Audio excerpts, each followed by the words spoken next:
The house was already too warm when we arrived, the kind of forced warmth that comes from an oven working overtime and too many bodies packed into one space that never quite feels welcoming.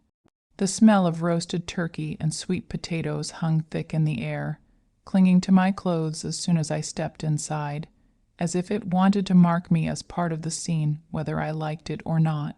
His mother's laugh rang out from the kitchen, loud and sharp, followed by the chorus of voices I had learned to endure over the years.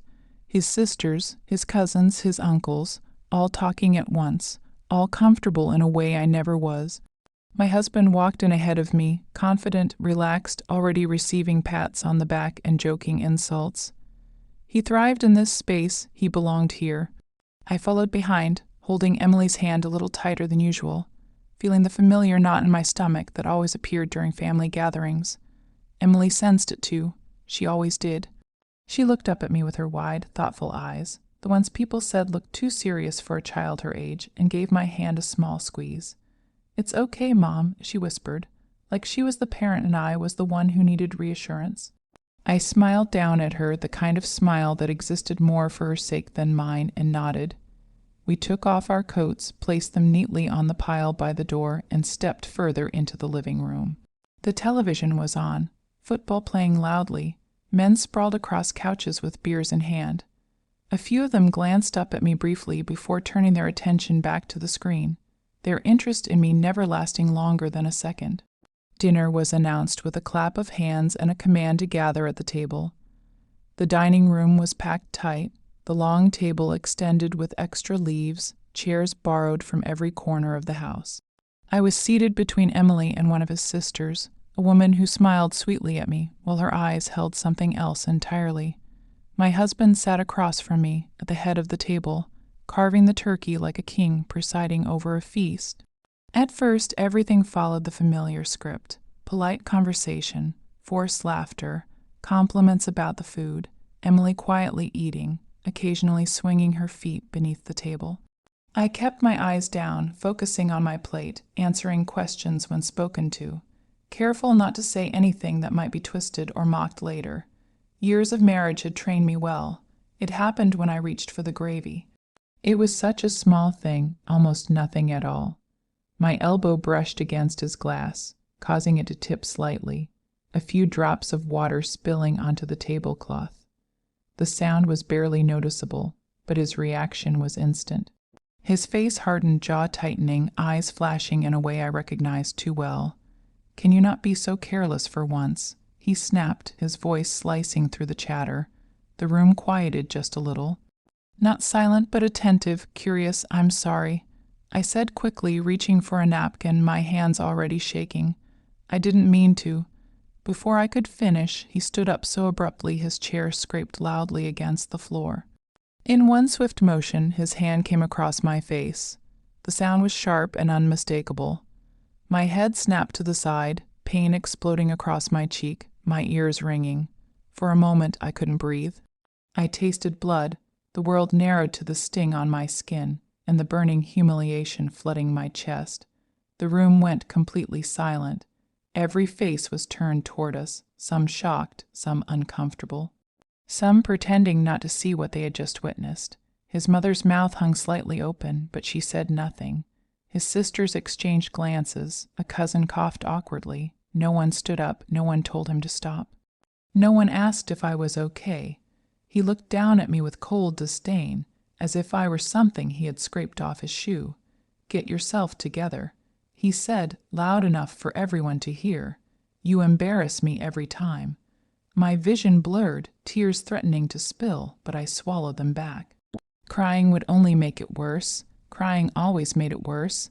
I kept my head down, my face burning, my heart pounding so hard I was sure everyone could hear it.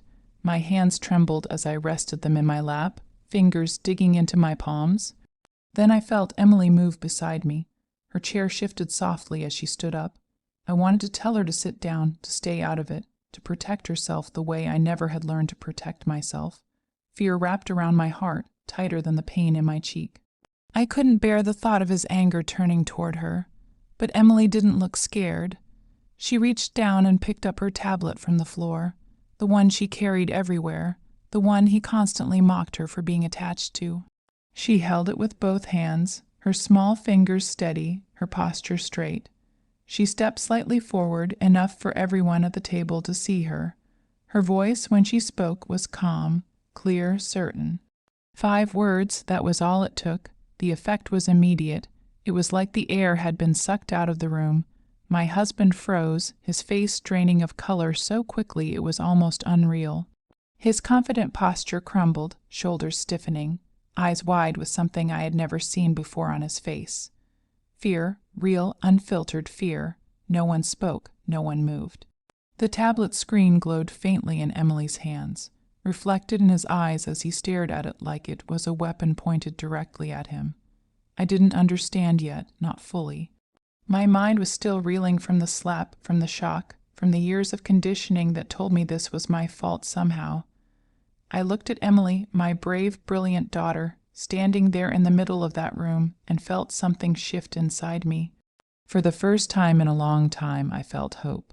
And as my husband slowly sank back into his chair, his hands trembling, his authority evaporating in front of his entire family, I realized that whatever Emily had just revealed was only the beginning.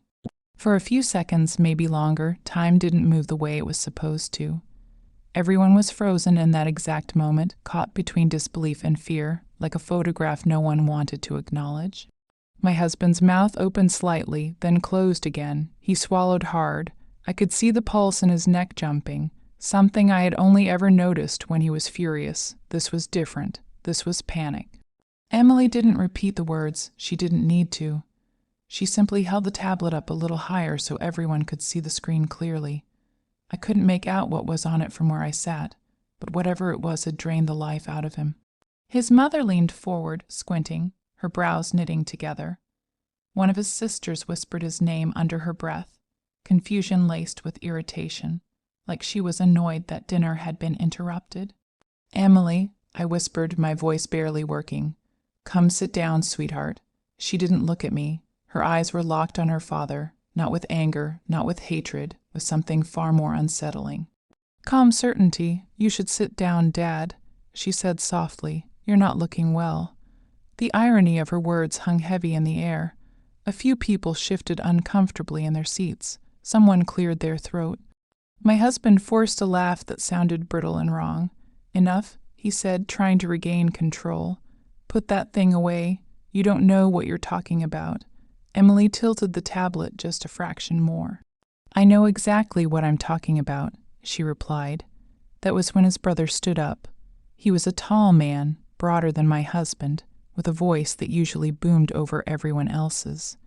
Now it was quiet, cautious. "What's going on?" he asked. "What is she showing you?" My husband shot him a warning look. "Sit down. This is nothing." But his brother didn't sit, neither did a few others now. Chairs scraped against the floor as people leaned in, curiosity overpowering loyalty. His mother's face hardened, her lips pressing into a thin line. "Give me that," my husband said suddenly, reaching toward Emily. I gasped in half, rose from my chair, fear surging through me.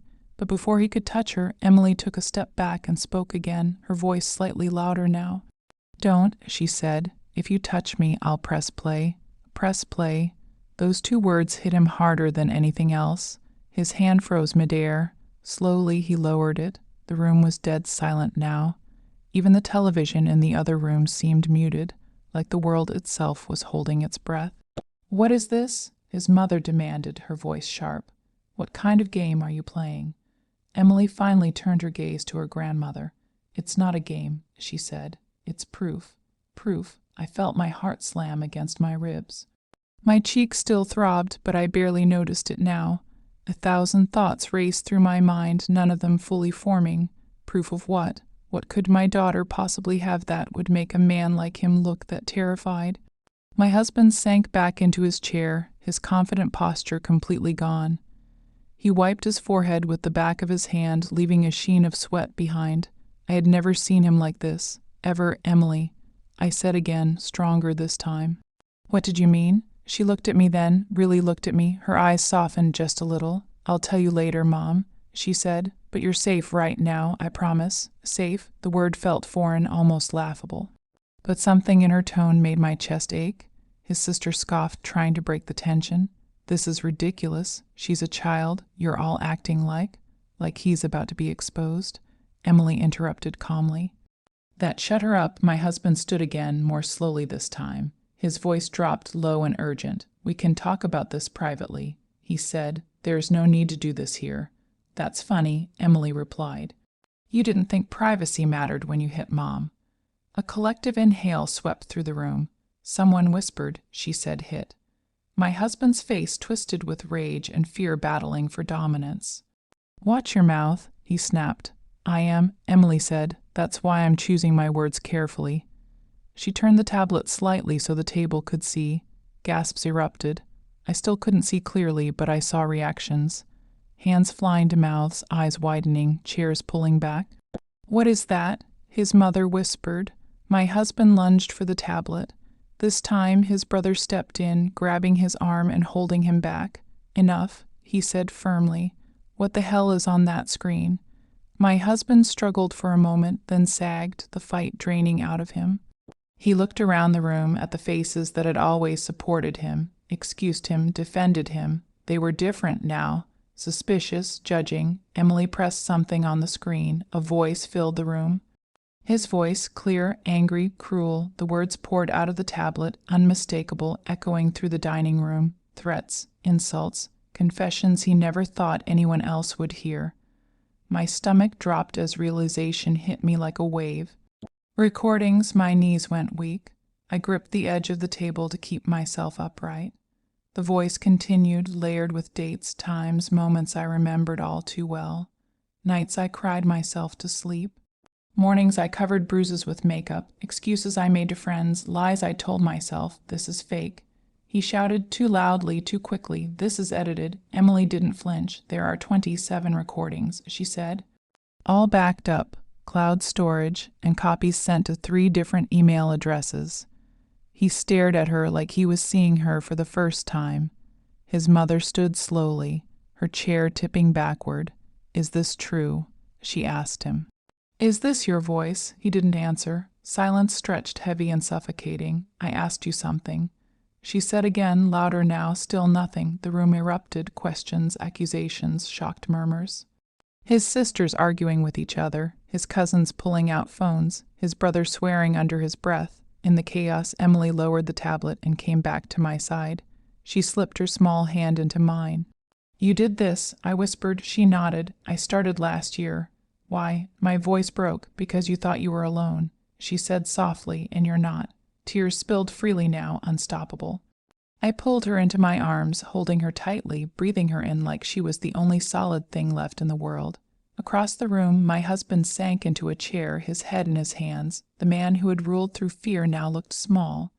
Exposed, his mother walked toward us, stopping a few feet away. She looked at my cheek, still red, still swelling. You should have told me, she said quietly. I met her eyes, years of bitterness rising up. Would you have believed me? She didn't answer. The front door opened. Someone had called the police. I didn't know who. I didn't care. Emily squeezed my hand. I told you. She whispered, you're safe now. For the first time, I believed her. The flashing red and blue lights painted the walls long before anyone heard the knock. They spilled through the front windows, bouncing off framed family photos and polished wood, turning the dining room into something unrecognizable. Conversations died mid-sentence. Phones were lowered. Every pair of eyes shifted toward the front door like it was a judge about to pass sentence. My husband looked up slowly, dread etched deep into his face. For once, he didn't bark orders. He didn't shout. He didn't control the room. He just sat there, shoulders slumped, staring at the table as if it might swallow him whole. The knock came again, firmer this time. His brother moved first, walking stiffly toward the door. When he opened it, 2 officers stood there, professional and calm, hands resting near their belts. The house seemed to shrink around them. We received a call reporting a domestic disturbance. One of them said, eyes scanning the room. They landed on me almost immediately, on my cheek, on Emily, still holding my hand. Is everyone safe? Emily squeezed my fingers, grounding me. I stood up, legs trembling but spine straightening in a way it hadn't in years. I'm not hurt badly, I said. But yes, there was an incident. The officer nodded, already taking mental notes. "Ma'am, can you tell us what happened?" Before I could speak, my husband stood abruptly. "This is being blown out of proportion," he said, his voice strained. "Families argue, that's all." The second officer raised a hand calmly. "Sir, please sit down." He hesitated. The authority in that simple sentence seemed to surprise him more than anything else that night. Slowly, reluctantly, he sat. I took a breath. One breath turned into another. Words I had swallowed for years finally found a path out of my chest. I told them about the slap, about the recordings, about the fear that had lived with me like a shadow. My voice shook at first, but it grew steadier with every sentence. Emily stepped forward again when they asked about the recordings. She explained everything in clear, careful terms, how she learned to use the recording app, how she saved copies, how she made sure they were backed up somewhere he could never reach. The officers listened, impressed despite themselves. One of them asked gently, "Why did you do all this?" Emily didn't hesitate, "Because my mom deserved to be believed." Something in the officer's expression softened. They asked my husband to stand. This time he didn't argue. His wrists were cuffed while his family watched in stunned silence. His mother covered her mouth, tears streaming down her face, but she still didn't step in to stop it. No one did. As he was led toward the door, he finally looked at me. Really looked at me. There was no anger left now, just desperation. "You're doing this to me," he said hoarsely. I shook my head. "You did this to yourself." The door closed behind him, the sound echoing through the house like the end of something final.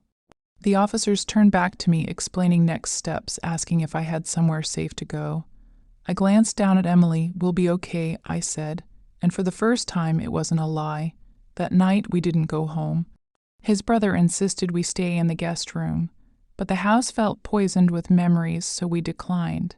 Instead, we drove to a small hotel a few miles away. Emily fell asleep almost instantly, curled beside me on the bed, her tablet clutched loosely in one hand like a shield she no longer needed to raise. I didn't sleep. I watched the city lights through the thin curtains and let everything catch up to me. The fear, the shame, the grief for the woman I had been before I learned how to survive. I cried silently, not because I was broken, but because something inside me was finally healing.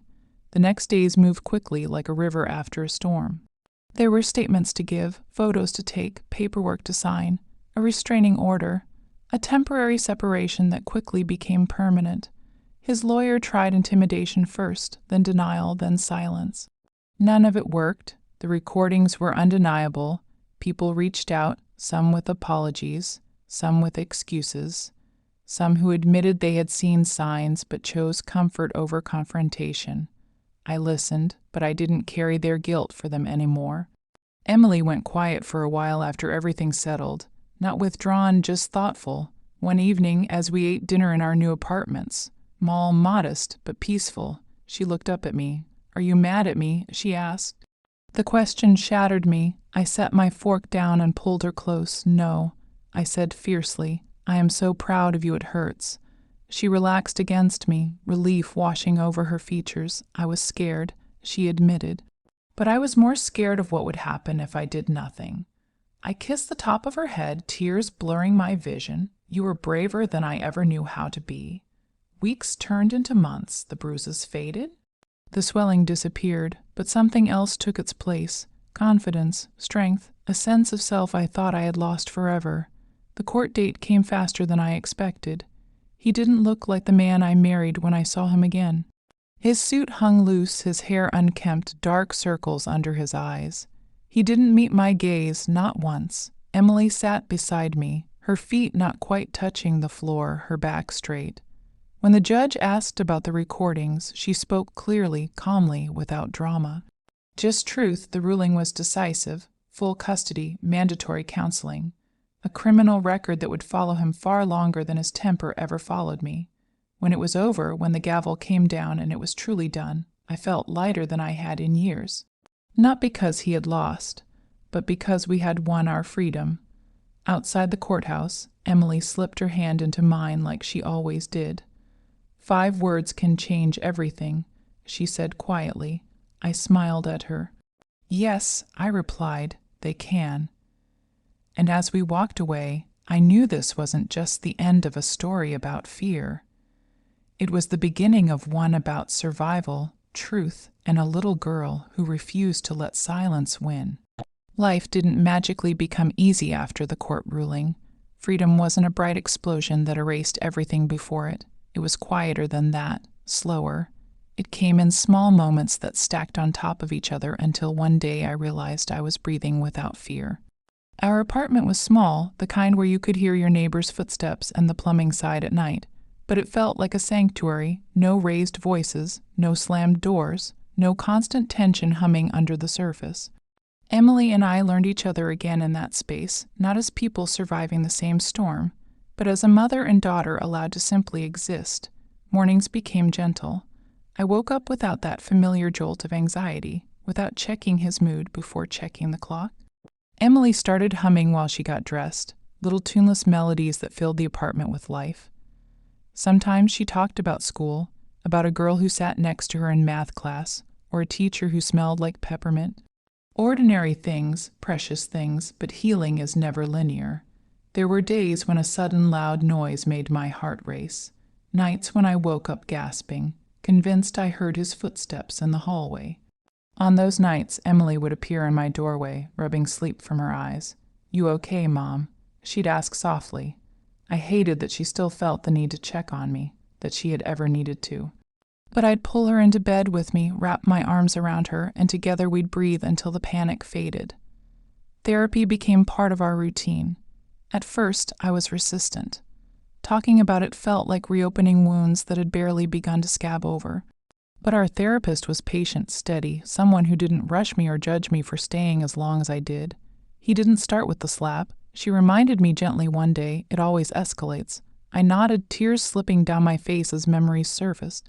The insults disguised as jokes, the control masked as concern, the isolation that crept in so slowly I didn't notice until I was alone. Emily attended her own sessions too. I worried it would burden her, force her to relive things she deserved to forget. But she surprised me again. "It helps," she said one evening as we walked home, the sunset painting the sky in soft pinks and golds. I didn't realize how much I was holding inside. I squeezed her hand. "You don't have to be the strong one anymore." She smiled at me, a little sadly. "I know, but I still can be if I want. People treated us differently now. Some neighbors were overly kind, their sympathy heavy and awkward. Others avoided eye contact, like abuse was contagious.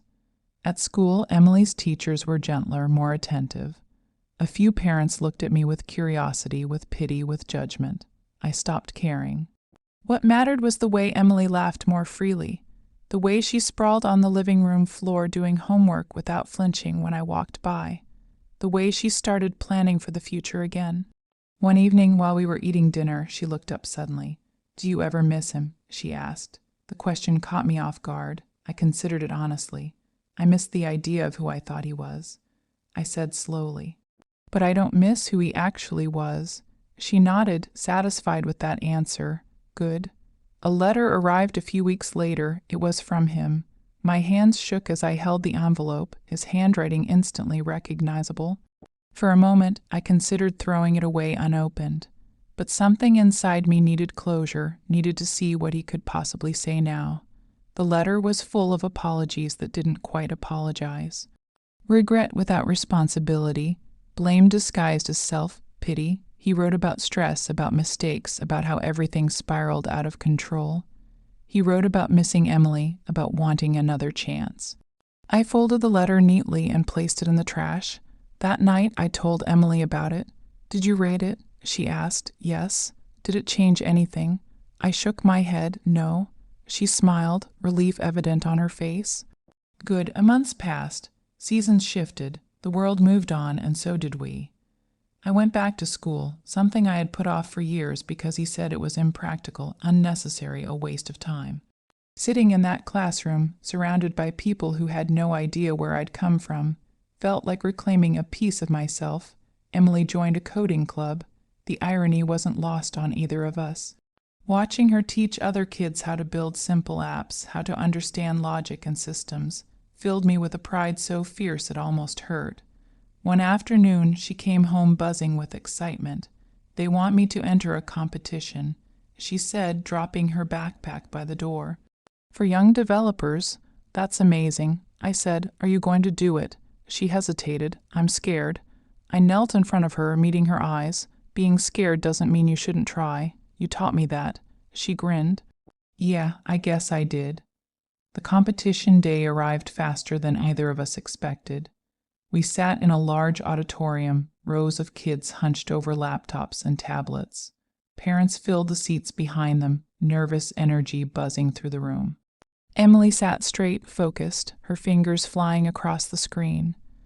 I watched her with tears in my eyes, thinking about that Thanksgiving table, about the tablet in her hands, about the courage it took for her to stand up when everyone else stayed silent.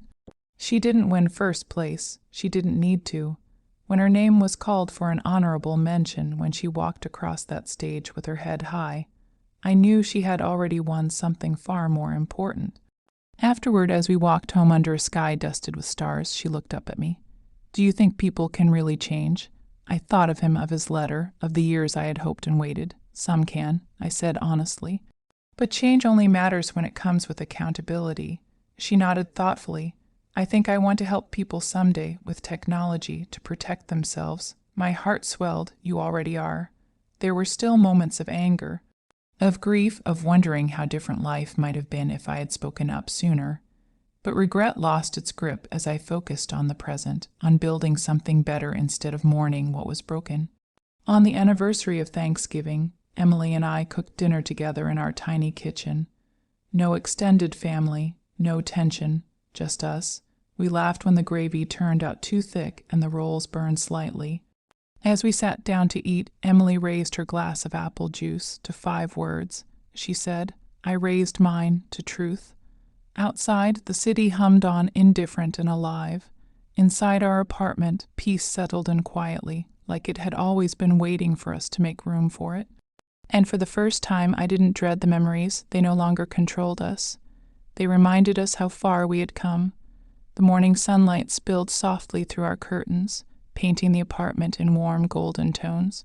Emily was already at the small dining table, tablet open, fingers tapping quickly as she reviewed code she had written the night before.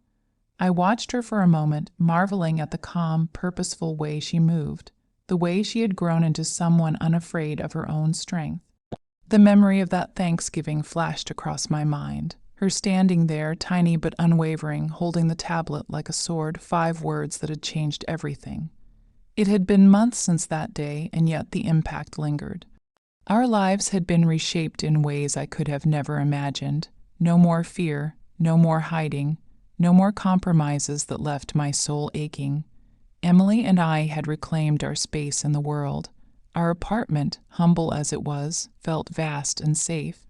We had routines now, simple ones but grounding: breakfast together, school and work, evenings spent reading, coding, or cooking meals side by side. Every night, before Emily went to bed, we talked, not about the past, but about possibilities. About dreams, about who we wanted to become.